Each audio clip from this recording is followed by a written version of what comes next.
हाय, hello, नमस्कार. तर मी अनिता आजच्या माझ्या नवीन व्हिडिओमध्ये तुम्हा सर्वांचं अगदी मनापासून स्वागत करते. तर सकाळी व्हिडिओला सुरुवात केली आहे. माझं स्वयंपाक चालू आहे आणि भाकरी भात माझं बनवून झालं आहे आणि आता म्हणजे भाजीची तयारी करते. तर छान असं चटपटीत म्हणजे कांदे बटाट्याची भाजी मी बनवणार आहे आणि ते तुमच्यासोबत शेअर करणार आहे. कांदं बटाटं आणि आपलं बोंबीलही घालणार आहे. तर प्लीज व्हिडिओला कुठेही स्किप न करता पूर्ण पहा आणि चॅनलला जर कोणी नवीन असाल तर प्लीज चॅनलला सुद्धा सबस्क्राईब करा. तर एकदम गावठी स्टाईलमध्ये आशा करते की नक्कीच तुम्हाला आवडेल. तर चला व्हिडिओला म्हणजे उशीर न करता सुरुवात करूया. तर त्यासाठी कांदा मी कट करून घेतला आहे आणि त्याही बारीक केलं आहे, कारण ना मोठे कापे करू शकता पण ज्याच्या त्याच्या आवडीनुसार. तर मी थोडं कांदा करपून घेणार आहे, कारण त्याच्याने ना चव ही जास्ती छान लागते. तर त्यासाठीच तर फायनली इकडं कढई ठेवली आहे कांदा करपण्यासाठी. तोपर्यंत इकडं माझा कांदा करपतोय. तर म्हटलं बटाटे आणि ज्या काही गोष्टी लागणार होत्या तर त्या कट करून घेतल्या. तर बटाटं कट करून झालं आहे तर त्याच्यात पाणी घालून ठेवते आणि इकडं माझं कांदासुद्धा छान असा करपून निघाला आहे.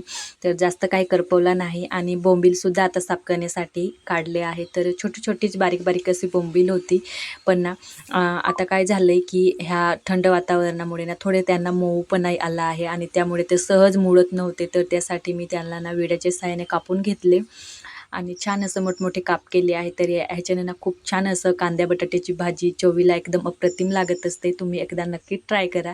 तर इकडे कांदा पहा किती छान असा ब्राऊन कलरचा होईपर्यंत मी करपून काढला आहे आणि तो आता मी साईडच्या एका दुसऱ्या भांड्यात काढून घेणार आहे, कारण मला ना त्याच कढईत भाजी बनवायची होती. तर त्यासाठीच तर ते आधी साफ करून घेतलं आणि आता फायनली म्हणजे कढई साफ करून तापायला ठेवलं आहे आणि एक टोमॅटोसुद्धा मी घालणार होते.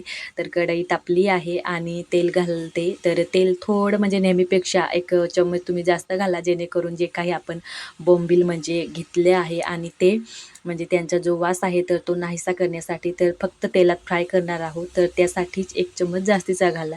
तर तेल गरम झालं आहे आणि बरंच गरम केलं आहे. तर नेहमीपेक्षा मी जास्तीचं गरम केलं आहे, कारण मला ना बोंबील त्यात घालून त्यांना छान असं तळून काढायचे आहे. तर त्यासाठी तर बोंबील टाकण्याच्या आधी म्हणजे थोडं राई जिरा घाला. तर ते तुम्ही आवडीनुसार घालू शकता किंवा नाही घातलं तरी काही इतका फरक पडत नाही, पण मला आवडतं. तर राई जिरा घातलं आणि तळतंय ते तोपर्यंत मी ना हातावरती त्यात जे पाणी होतं तर ते काढून टाकलं आणि आता तेलात टाकले आहे सर्व बोंबील आणि आता छान असं त्यांना मी हलवून हलवून असं छान फ्राय करून घेणार आहे. आणि पाणीही घालावंच लागतं, कारण त्याच्यात काही वाळूचे वगैरे कण असतात तर ते पाण्यामुळे म्हणजे चिकटून राहिलेले असतात तर ते निघून जातात. तर ह्यासाठी थोडा वेळ पाण्यामध्ये मी भिजत घातले होते आणि ते आता छान असं म्हणजे तेलात करपवून घेणार आहे. तर ह्याच्याने ना बोंबील म्हणजे छान असं कडक होतात आणि भाजीला खरंच खूप छान चव लागते. तर तुम्ही पाहू शकता बोंबिलाचा कलर मी चेंज केला आहे, म्हणजे ब्राऊन होईपर्यंत त्यांना तळलेले आहेत आणि आता त्याच तेलात चटणी मीठ हळद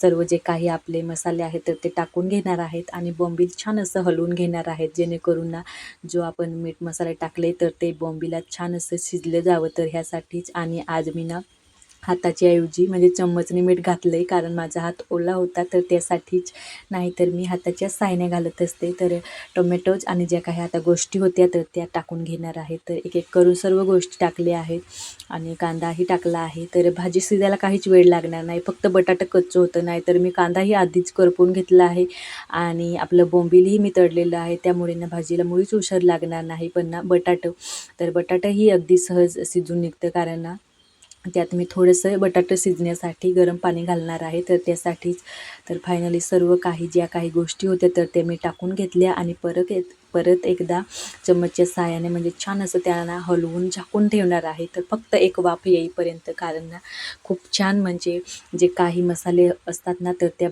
पूर्ण भाजीत मिक्स व्हावेत आणि सांड शिजायला त्याची चव पूर्ण भाजीत यावी. तर ह्यासाठीच आणि तुम्ही पाहू शकता छान असा कलरसुद्धा आला आहे आणि भाजीही छानच झाली आहे. तर आता थोडंसं मी पाणी घालणार आहे, कारण जे बटाटा घातलं आहे ना तर तो छान असा आतून म्हणजे शिजून निघावा. तर ह्यासाठी तर वाफेवरतीही शिजतो, पण ना पाणी घातल्यामुळे खूप छान पद्धतीने मऊ मऊ शिजतो. तर त्यासाठीच तर गरम पाणी घातलं आहे. आणि तुम्ही आवडीनुसार रस्साभाजीही करू शकता, पण मला इथं आज सुकी करायची होती तर त्यासाठीच. आणि बोंबील घातल्यामुळे ना रस्साही खूप छान असा चवीला लागतो. तर तुम्ही नक्कीच एकदा ट्राय करा. तर फायनली थोडंसंच पाणी घातल्यामुळे भाजी ना पटकन शिजली आहे. आणि माझ्या अंदाजाप्रमाणे मी पाणी घातलं होतं, त्यामुळे ना पाणीही आटलं आहे. आणि तुम्ही पाहू शकता. आणि बटाटाही इतकी छान म्हणजे शिजली होती ना, अगदी सहज हाताने म्हणजे मी चमचच्या सहाय्याने त्याला थोडं असं दाबत होती, तर ते सहज दाबलं जात होतं. खूप छान पद्धतीने शिजलं होतं खरंच. तर आवडीनुसार तुम्ही रस्साभाजीही करू शकता, पण मी सांगितल्याप्रमाणे सुकीच केली आहे. तर तुम्ही पाहू शकता किती छान असं त्याला कलरही आला आहे आणि टेस्टलासुद्धा खूप छान लागत होती भाजी. तर नक्की तुम्ही म्हणजे ट्राय करा एकदा माझ्या ह्या पद्धतीने. तर एकदम सुकी भाजी केली आहे. तर भाकरीसोबत किंवा भातासोबतही खूप छान लागते.